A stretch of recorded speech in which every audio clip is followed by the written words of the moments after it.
Want the can't stop, won't stop watching sort of stuff? You know, the dramatic stuff. AMC Plus has it all.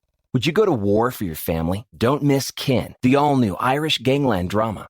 Ready to raise the stakes? Catch up on the latest episodes of The Walking Dead's epic final season. Nostalgic for TV's golden age? AMC Plus is the home of Mad Men.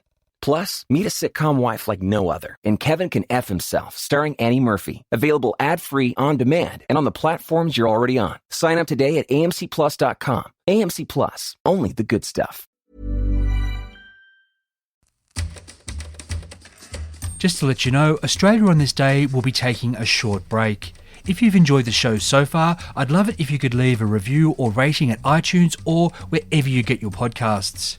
I hope you enjoyed today's episode about Arthur Stace, aka Mr. Eternity, as much as I enjoyed making it. Thanks for listening, and I'll catch you next week. Welcome to Australia on this day. My name's Michael Adams, and today we're going back to Wednesday the 6th of August 1930. That was the day that a hopeless, middle-aged Sydney alcoholic vagrant found God and set himself on the path to becoming Mr. Eternity. Arthur Stace had it tough from the moment he was born in Redfern on the 9th of February 1885. His parents were terrible boozers, mired in poverty, at each other's throats, and neglectful of their clutch of urchin offspring who often had to steal just so they wouldn't go hungry. Arthur went into state care at the age of 7 and was then fostered to a family in Goulburn. At the age of 15, in early 1900, he came back to Sydney. That was right when the city was fighting bubonic plague. It's unknown what Arthur did at this time, though he'd later say he'd been a Balmain boy, so it is possible he earned money as one of the 3,000 men and boys put on to sanitise the city's Eastern Harbour areas. What we do know is that Arthur in October 1900 went to work in the Mount Kembla coal mine. He left that for another job at a nearby colliery in May 1902. If he'd stayed on, Sydney might have been a very different place. That's because a few months after Arthur left, an explosion at Mount Kembla killed 96 of his former workmates. This accident was, as we heard in the 31st of July episode, Australia's worst industrial disaster. Arthur Stace might have avoided that disaster, but he was making himself into a one-man disaster zone. He developed a taste for alcohol when he was still a child, and though only a teen, he was now a heavy drinker. Moving back to Sydney, he worked for the City Council from 1905 to 1908, when he lost the job on account of his alcoholism. From then, he eked out a living on the fringes of Sydney's underworld, working in his sister's brothel and as a lookout for illegal two-up games. When the Great War began in 1914, Arthur, who stood just 5'3", was too short to enlist. But in 1916, with mass slaughter of our men on the Western Front, new recruits were desperately needed, and when requirements were relaxed, Arthur Stace enlisted. The next year, he saw action as a stretcher bearer before being gassed and suffering bronchitis and pleurisy, which led to him being hospitalised and saved from further battlefield service. Like many soldiers, Arthur was discharged with a small pension as an invalid and returned to Sydney at the peak of the Spanish flu. He survived that plague, but the 1920s offered him nothing more than poverty, alcoholism and run-ins with the police. Then things got even bleaker when Australia was plunged into the Great Depression. So it was, after 45 years of abuse, poverty, alcoholism, plague, war, illness and economic catastrophe that Arthur Stace on the 6th of August 1930 went to St Barnabas Church on Broadway. He wasn't really there for Reverend R.B.S. Hammond's sermon during the men's meeting. Arthur and a small army of other homeless, jobless and hopeless men went to the church because it was out of the cold, and when the Holy Roller was done with his preaching, they'd be given tea and rock cakes. But Arthur Stace's heart and soul were touched by what Reverend Hammond had to say about God, sin, redemption, forgiveness and, of course, eternity.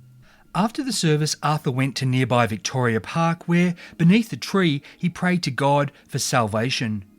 Arthur said from that moment on, he never touched another drop of alcohol. Newly sober and born again, Arthur made himself useful at the church. 2 years later, on the 14th of November 1932, he went to a service by evangelist John G. Ridley, whose sermon was called The Echoes of Eternity. And the eternity message certainly echoed again for Arthur.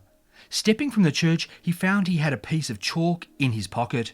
The Spirit moved him, and as he'd tell it, quote, "Eternity went ringing through my brain, and suddenly I began crying and felt a powerful call from the Lord to write eternity."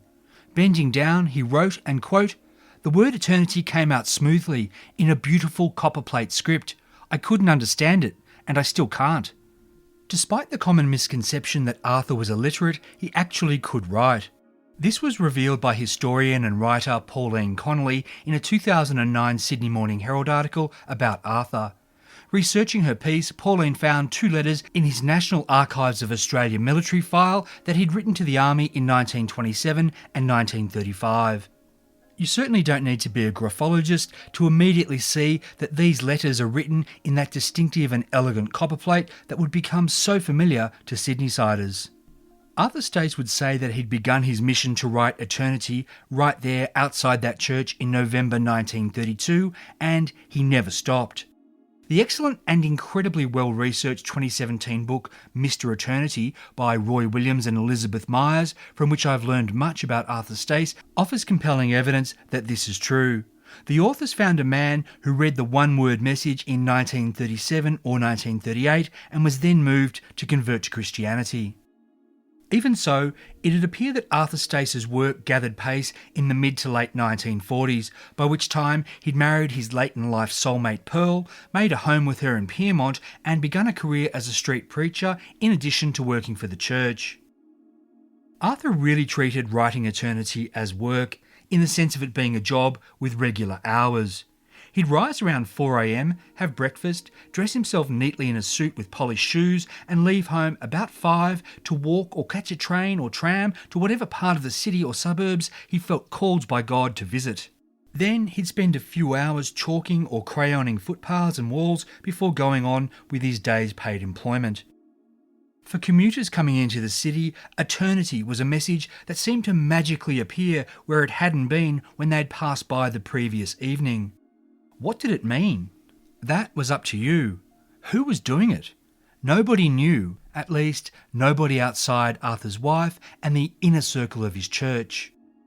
Eternity had been appearing all over the city for years, but it wasn't until after World War II that the newspapers took notice and then had a lot of fun with it.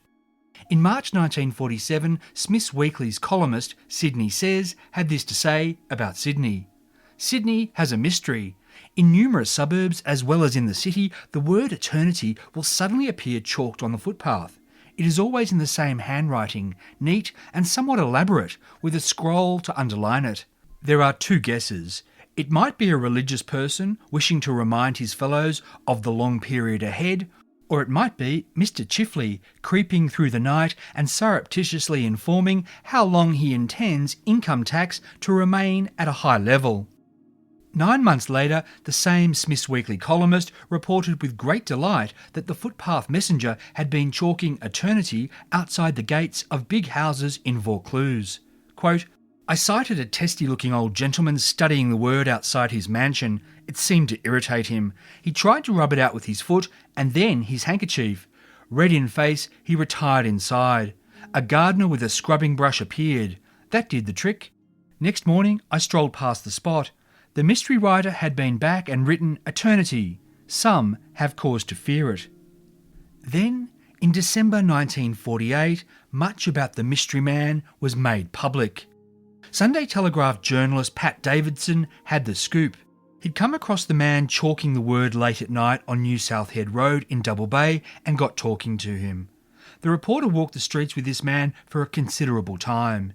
He said his name was The World. The World told the reporter that he'd previously written eternity all in printed capitals, but had thought that copperplate would be easier on the eye, and it also fit with what the Bible instructed, that is, it is written. Fair enough, the Bible didn't say it is printed. The World explained to the journalist that he'd practiced on the walls and tiles of his home to develop his copperplate style and get his speed up. He claimed that he had an ordinary job as a clerk and an ordinary home and an ordinary name. Quote, "But when I go out preaching with a lump of chalk, spreading the message to the world, I am just the world, one who has undertaken to bear the sins and sorrows of everyone. Naturally, Pat Davidson asked the world about the word, and the chalker said this of eternity, quote, "It is a method of preaching. I know that most people pass by my sermons unseeing and uncaring. Oh, they are blind, and willful in their determination to court destruction everlasting. But every day there's at least one heart who sees and who thinks, eternity. Here I am wasting the precious hours while I am rushing on to eternity. Brother, that person is on the road to salvation. My simple word has struck a soul chord." The world claimed he worked 4 nights a week, writing eternity about 200 times each night, which meant he chalked up 41,600 messages every year. During their walk together from Double Bay to King's Cross, Pat Davidson said that the world stopped, stooped and chalked eternity every 100 yards or so. What then did this mystery figure look like? The reporter described him as having, quote, "large, slightly protruding eyes," and that fit Arthur Stace, yet nothing else in the description did. The world was reported to be tall where Arthur was short, and about 40 years old at a time when Arthur was approaching 65. Who was the world? I have to confess I don't know. If this was a hoax, it'd seem kind of pointless because he didn't take credit in the sense of revealing his actual identity. Then there was this curious detail. The world said that 2 nights a week he attended religious instruction and there compared notes with other chalkers. Was the world someone from Arthur's inner circle who was following his example? We'll get the answer to that question from Arthur himself at the end of this episode.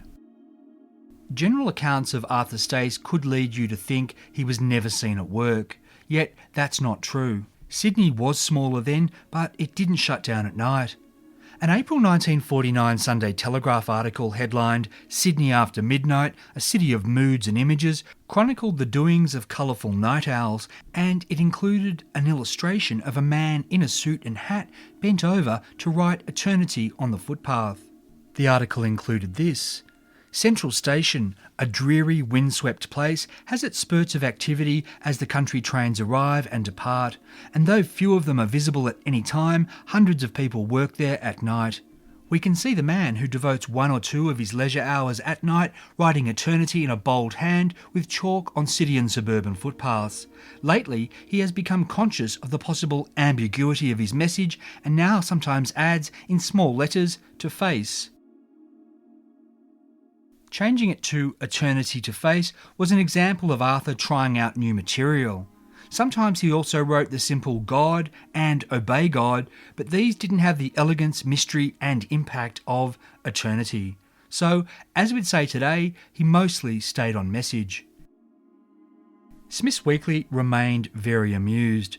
In May 1949, Sydney Says ran another item, quote, "That tireless gentleman who scrawls the terrifying word eternity on our footpaths now shows himself to be something of a humorist. His latest effort is to write the slogan all over the walls of the lottery office, a warning against wishful thinking." Meanwhile, a Daily Telegraph letter writer in October 1951, who signed his or her missive "Tired Feet," said, quote, "Someone is writing the word eternity on footpaths. I'll bet the culprit lives in the western suburbs, where one has to wait that long for public transport." In November 1953, the Sun Herald ran an interview with a Mossman artist named Mrs. G.R. Scott, in which she claimed to have met a man and woman on the Sydney Harbour Bridge and spoken to them as the man bent down to chalk eternity on the footpath. And there it was in the paper, reproduced in a photo, this man's version of the word. Except the handwriting wasn't nearly as good as Sydney-siders were accustomed to. 3 weeks later, in the Sunday Telegraph, journalist Pat Davidson was back, refuting the story, and ran an interview with the real man behind eternity. Of course, that was her old mate, the world. It's kind of ironic that the headline read, "A forger copies eternity." The world expressed furious anger, not least because the Sydney Harbour Bridge version was so sloppy looking. Quote, "I tried to keep calm in all the vicissitudes of life, brother, but I was shocked into terrible anger by what I read and saw in the newspaper." Put into modern terms, he was concerned that the forger had cheapened the brand. The World claimed that he'd been tirelessly writing eternity these past 5 years, and he wasn't going to stand for some, quote, atheistic usurper who's trying to undermine the glory of salvation. Then he turned critic. Quote, there's no art in the writing, no joyful pleasure in the anticipation of divine mercy. The Word looks as though it were written by an uncouth man who dipped his fist in whitewash. It is most obviously that he is either a mocker, scoffer, destroyer, or the sort of person who'll do anything for publicity. And as for the man writing eternity on the bridge while in the company of a woman, the World was absolutely ropeable. Quote, we great humble preachers of the Word invariably eschew the company of women. My observation of life has taught me that a lover of women and a lover of the Word are never combined in one person. So, if this atheist on the bridge goes around with a woman, shall I say companion, I can only describe him as a whited sepulchre and a typical product of a generation of vipers. I'm no religious scholar, but I think the World had just committed the deadly sins of pride and wrath with his tirade. Around this time, another of Arthur's friends, Reverend Lael Thompson, inadvertently came across Arthur chalking away. He asked, are you Mr. Eternity? Arthur laughed and said, guilty, Your Honour. Reverend Thompson thought that the World should hear Arthur's story, and he convinced him to let him tell it in a 1955 pamphlet called The Crooked Made Straight. Because Sydney newspaper reporters didn't spend a lot of time browsing Christian literature for leads, the identity of Mr. Eternity remained a mystery for another year. That was until Reverend Thompson convinced Arthur to go public. The Reverend sent a copy of The Crooked Made Straight to the Daily Telegraph, and on the 23rd of June 1956, Arthur gave an interview that was the basis for a full-page story the next day, complete with a photo of him at work and another photo of him with Pearl. The headline read, "The man that Sydney's wondered about. Every dawn he chalks a pavement challenge." The piece began, "For 25 years puzzled Sydney people have stared at a one-word sermon, eternity, chalked in yellow on footpaths and walls. Since 1930, the writer with the yellow crayon has kept his identity secret except from a few close friends." After this, Arthur Stace was famous. Yet he didn't slacken off, even though he could now his celebrity meant he could command an audience with his sermons. On the contrary, even though he was into his 70s, Arthur stepped up the pace.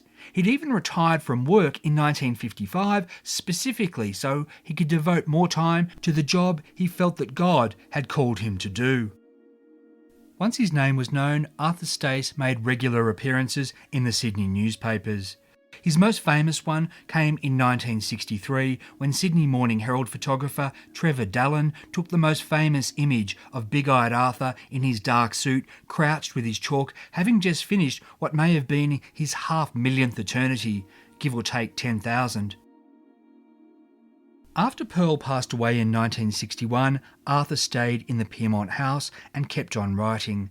In 1965, he went into a nursing home, but he was still in good form and made regular trips outside to write eternity until, on the 30th of July 1967, at the age of 82, Arthur Stace slipped away into eternity. Arthur's passing was front-page news and his legend seemed assured. Gradually, though, Arthur Stace and his work faded from the wider cultural memory. That was until 1990 when Remo Giuffre, founder of the Remo General Store in Sydney and an Arthur Stace fan, commissioned the artist Martin Sharp, who'd also long been fascinated with Mr. Eternity, to create huge Eternity artworks. From that moment onwards came more research into and remembrance and celebration of Arthur Stace, including numerous articles, a play, an opera, a song and a documentary film. Of course, the biggest and most visible celebration was the word eternity spelled out on the Sydney Harbour Bridge on New Year's Eve 1999 and again during the Sydney Olympics. Arthur Stace's humble chalk-written sermon now reaching billions around the world. If you want to know more about Arthur Stace, do get yourself a copy of the book Mr. Eternity by Roy Williams and Elizabeth Myers because there is a lot more to the story. I think the final word should go to the man who, while famous for one word, also had plenty to say when he was interviewed on 2GB in 1964. Catch you next week. Things that strikes a visitor to Sydney, and indeed many other towns right throughout New South Wales, is the fact that someone has been there before him writing eternity on the footpath, on walls, almost anywhere, in very fine handwriting and in yellow chalk. Thermometer Jim Wall found Mr. Arthur Stace, who writes eternity, and asked him why. I do to help others because I believe that we're in this world for two things, a help or a hindrance. I know by helping other people to know that there's an eternity to face, to be ready for it, is a lovely thing to know. And you think this single word message, eternity, has done good in the past? Yes, I could prove to you in many cases where men have been turned from darkness into God's marvelous light. One of them done 17 years jail and was turned and went back with his wife, has now got a shop. And I could go to many others, but it would sound like both, but I won't tell you about the others for fear you might think that I'm overdoing it or exaggerating. Mr. Stace, how long ago did you start doing this? About 20 years ago.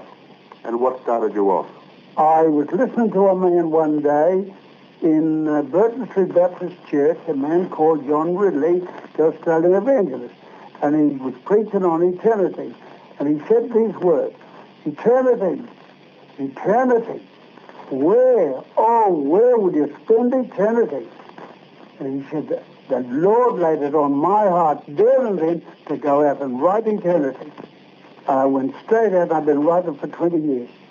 Were you a good man at the time before you were converted? No, I was a very bad man. I was very much under conviction and many convictions. For drunkenness, for thieving, and for many other things that I can't mention just here. Mr. Stace, how far afield have you gone in writing eternity on footpaths?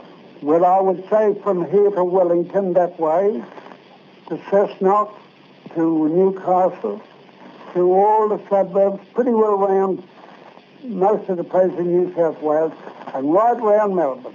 When do you do it? When do you find time to write this?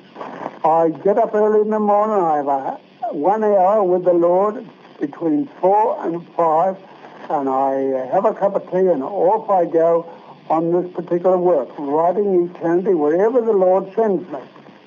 What do you think of people who come up to you and see you writing it? Are you very often caught in the act? Oh, yes, very often caught in the act, and they said, what's this goat doing now? They think you're a fanatic, do you? Yes. They say, oh, crikey, this man's a rat.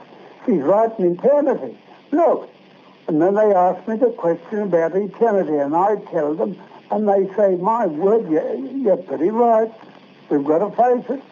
Have you ever been in any trouble with the police because of writing on the footpath? Yes, I've been held up 21 times for defacing the footpath. But it doesn't belong to the police, it belongs to the city council. If they can take your name and report it to the city council. So, anyhow, after a while, they got to find out my back lies, and they said, well, the inspector said, isn't this better to see him doing this than you fellas chasing through the lanes and streets in Sydney? Has anybody ever tried to copy you, tried to write eternity on the footpath the same as you have done? Yes, there's been many a one. There was one man once, and he stuck at it for about 3 months. And then he went to the Herald office and told them that he was the man that wrote that eternity on the footpath.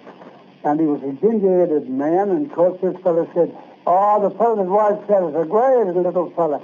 He's only a 5'3" man. The fellow was really near 6 foot, so they knew he was only a counterfeit. In tonight's Monitor 64, we brought you the voice of the man who writes eternity on the footpath, Mr. Arthur Stace. Want the can't stop, won't stop watching sort of stuff? You know, the dramatic stuff. AMC Plus has it all. Would you go to war for your family? Don't miss Kin, the all-new Irish gangland drama. Ready to raise the stakes? Catch up on the latest episodes of The Walking Dead's epic final season. Nostalgic for TV's golden age? AMC Plus is the home of Mad Men.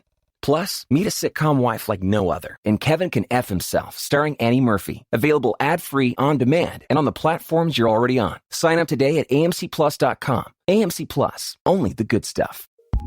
Acast recommends more podcasts, more episodes, more great shows. Keep listening to hear a new show we recommend.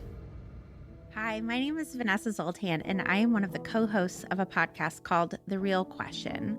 On The Real Question, I talk with one of my best friends, Casper ter Kuile, about really vulnerable things, questions that we have about our lives and how we can become better people in this complicated world. Over the last few weeks, we have talked about whether or not, as a white lady, I am a Karen. Casper has brought the question about whether or not he should go back to school. I ask myself what it means to try to do self-care. We really wrestle with questions that I think are acute in all of our lives. Come on over to The Real Question wherever it is that you listen to your podcasts and be part of our conversation. Acast Acast recommends.